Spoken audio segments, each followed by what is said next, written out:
คิดถึงเป็นที่พึ่งสุดท้ายในยามที่คนอยู่ไกลไม่มีข่าวคราว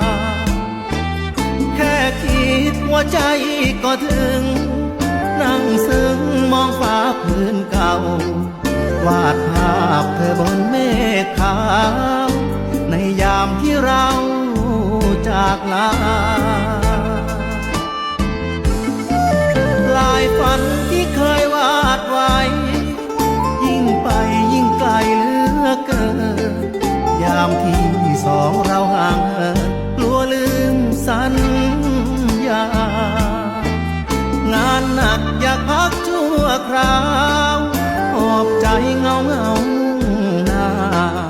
หลักลอบออกจากเมืองฟ้ากลับบ้านคืนไปหาเธอ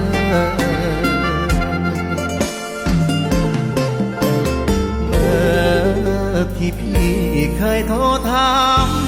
ข่าวกดที่คราวสัญญาณหัวใจ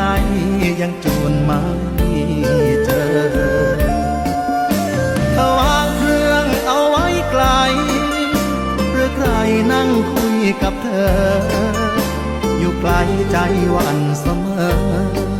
กลัวเธอเพลอลืมคนลาคงเหลือแค่ความคิดถึงเป็นที่พึ่งยามท้อ